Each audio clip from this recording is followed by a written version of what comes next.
Type of problem is very short answer questions. एका मार्काला एक पडतो. सिंगल लाईनमध्ये तुम्ही उत्तर लिहू शकता किंवा विदिन फ्यू स्टेप्स 2 or 3 स्टेप्समध्ये उत्तर मिळेल. सो इथे म्हटलं आहे find the slope of the tangent. Slope of tangent is nothing but slope of curve. जर आपण याचा स्लोप काढला या पॉईंटला की आपल्याला उत्तर मिळेल. सो इथे we have y is equal to 2x³ minus x² plus 2 हे लिहून घेतलं आपण. नाव आपण म्हणू differentiating with respect to x, because आपल्याला स्लोप काढायचा आहे म्हणजे डेरिव्हेटिव्ह घ्यायचं आहे. एक्सने dy/dx फाइंड करायचं आहे. वायचं डेरिव्हेटिव्ह येईल dy/dx, 2 कॉन्स्टंट. x³ डेरिव्हेटिव्ह येईल 3x² मायनस x² डेरिव्हेटिव्ह येईल 2x प्लस 2 हा कॉन्स्टंट आहे. उत्तर 0 म्हणजे derivative 0. So dy/dx is equal to 3 दुणे 6x² minus 2x. So this is dy/dx which is nothing but slope of curve. Slope of curve. Slope of curve म्हणजेच कोण? Slope of tangent. आता आपला आलेलाच आहे तो आणि तो किती आहे 6x² minus 2x आहे, कारण dy/dx हाच स्लोप असतो. पण त्यांना व्हॅल्यू पाहिजे ह्या पॉईंटला, म्हणजे x ची व्हॅल्यू 1/2 टाकायची आहे आणि y ची 2 टाकायची. इथे y टाकावाच लागणार नाही. सो 1/2चाच उपयोग आहे. 1/2चा स्क्वेअर मायनस 2 इंटू 1/2. इथे 2ला 2 कॅन्सल करू शकता. 6 इंटू 1/2चा स्क्वेअर येईल 1/4 मायनस हे 1 राहील. इथे 2ने भाग घालवला तर 2 दुणे 4 2 त्रिक 6 म्हणजे 3/2 येईल minus 1.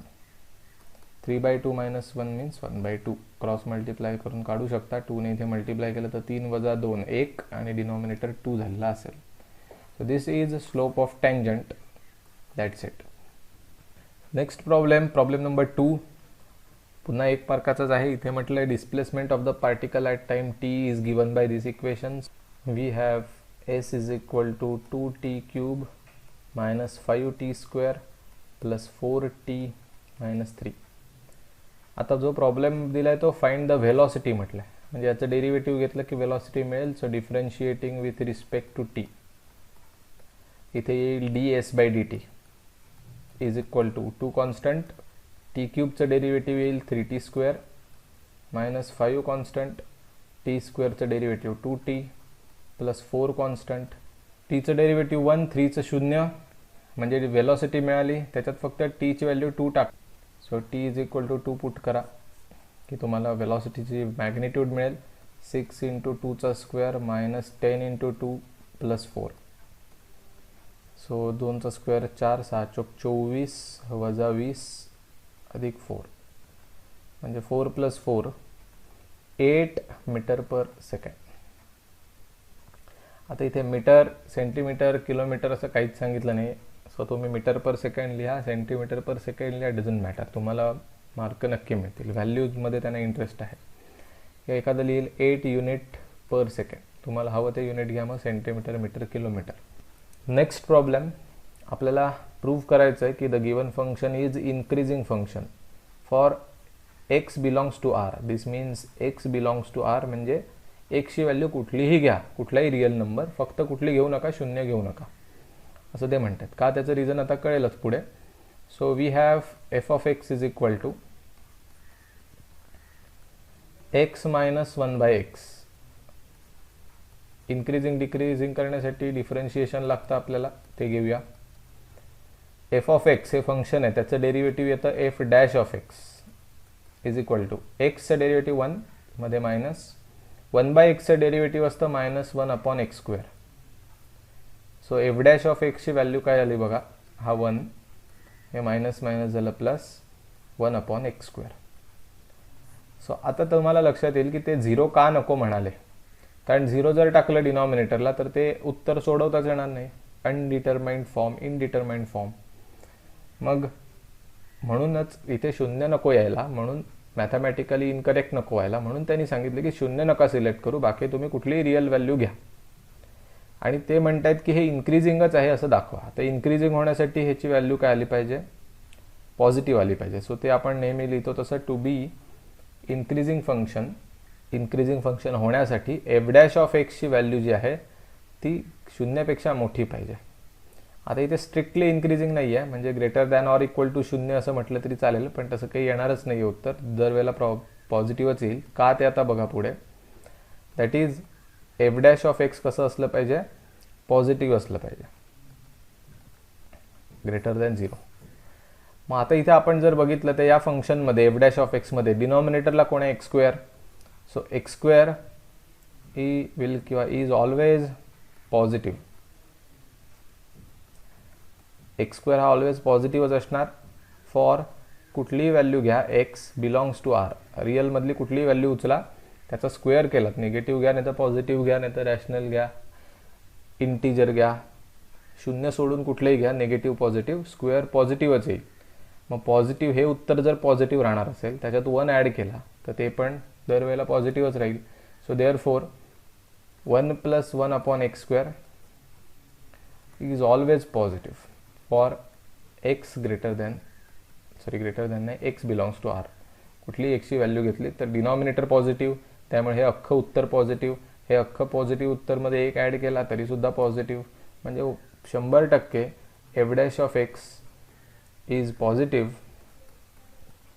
Always for any value of x belongs to r. कुठलीही व्हॅल्यू घ्या. मग जर हे कायम पॉझिटिव्ह राहणार असेल तर आपण म्हणू शकतो की ते दिलेलं फंक्शन आहे f of x is equal to x - 1 upon x is increasing function, because त्या फंक्शनचं जे डेरिव्हेटिव्ह आहे म्हणजे हे, ते कायम पॉझिटिव्हच राहणार कुठलीही व्हॅल्यू वापरली तरी, कारण स्क्वेअर आहे. फक्त तुम्हाला एक्सची व्हॅल्यू 0 वापरता येणार नाही, बिकॉज डिनॉमिनेटर 0 आलेला मॅथ्सला चालत नाही. म्हणून त्यांनी इथे सांगितलं की 0 नका वापरू, बाकी कुठलीही वापरा. तर ते आपल्याला इथे दिसतंच. सो आपण प्रूव्ह केलं थोडक्यात.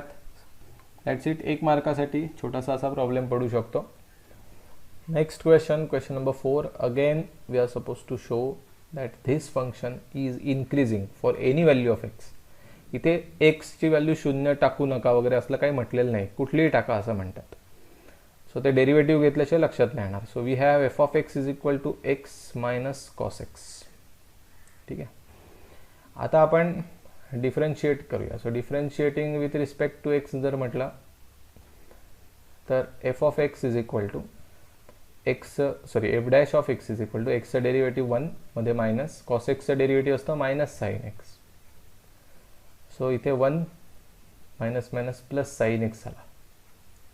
चला, म्हणजे इथे बेरीज तरी होते, त्यामुळे कदाचित उत्तर पॉझिटिव्ह राहण्याचे चान्सेस राहतील, पण असं आपण म्हणू नाही शकत.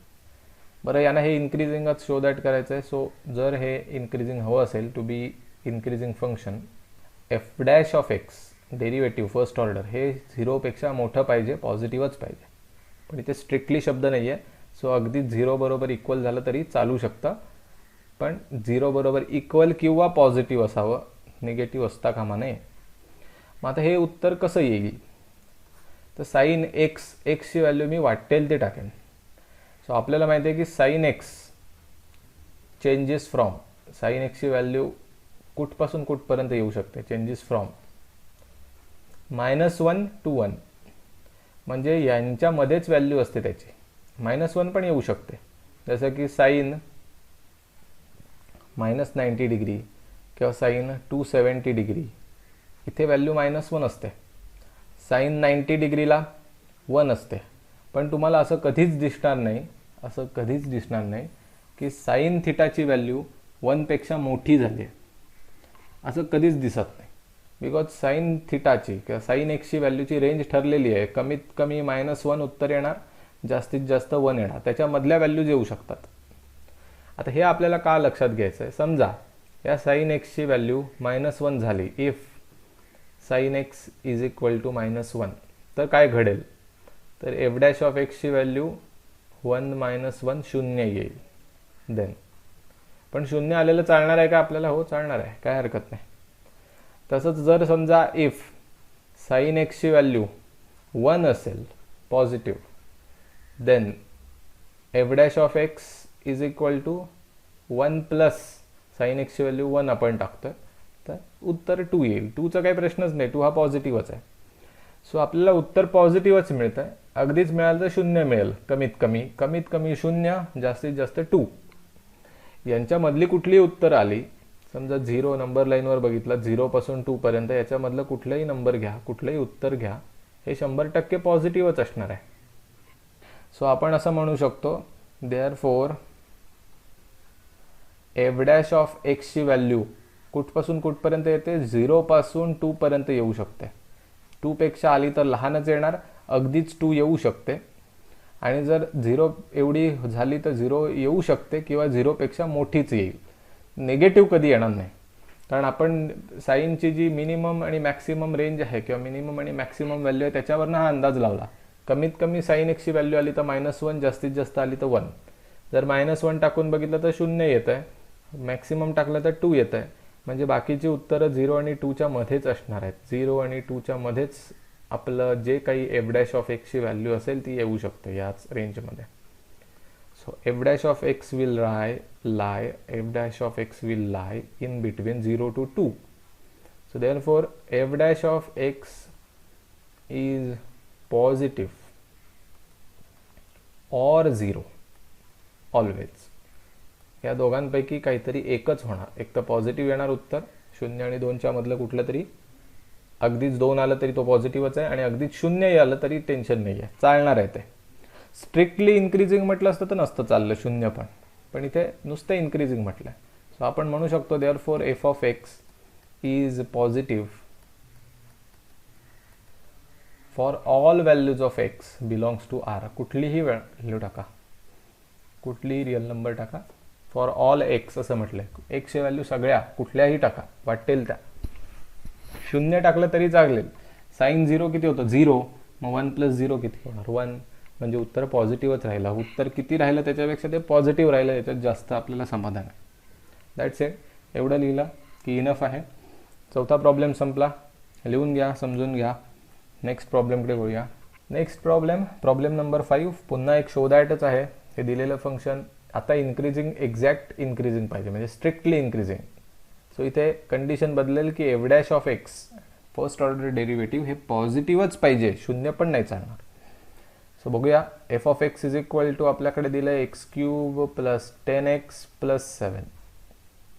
Differentiating with respect to X म्हणूया.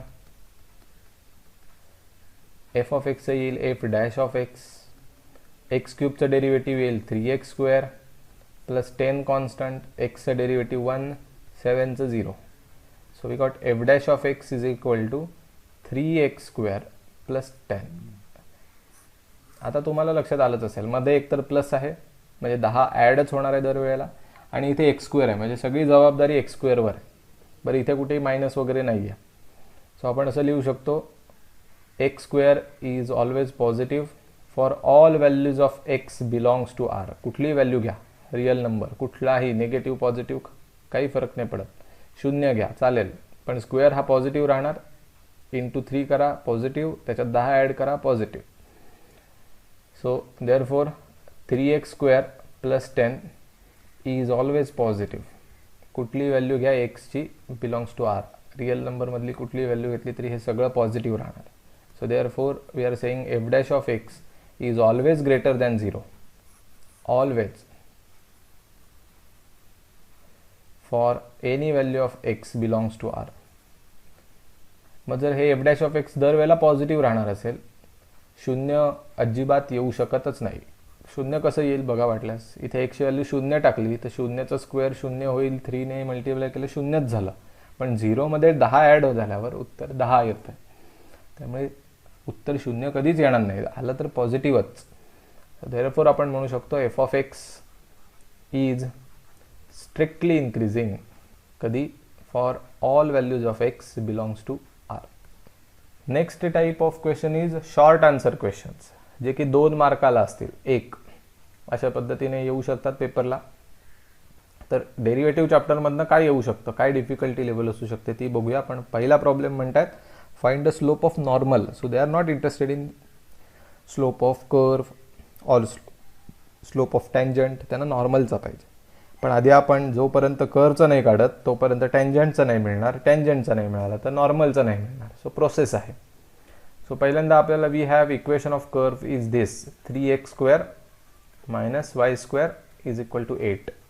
आपल्याला स्लोप ऑफ कर्व काढायचा म्हणजे dy/dx काढायचा आहे. सो डायरेक्ट सुरुवात करूया differentiating with respect to x. 3 constant, x² derivative 2x मध्ये मायनस y² डेरिव्हेटिव्ह. जर x² 2x आहे तर y² 2y येणार, पण xच्या जागी y आल्यामुळे इंटू पुन्हा yच्या डेरिव्हेटिव्हने मल्टिप्लाय केला म्हणजेच dy/dx इज इक्वल टू 8 हा कॉन्स्टंट आहे 0. सो हे 3 दुणे 6 किंवा आपण काय करूया 3 दुणे 6x पलीकडे टाकूया.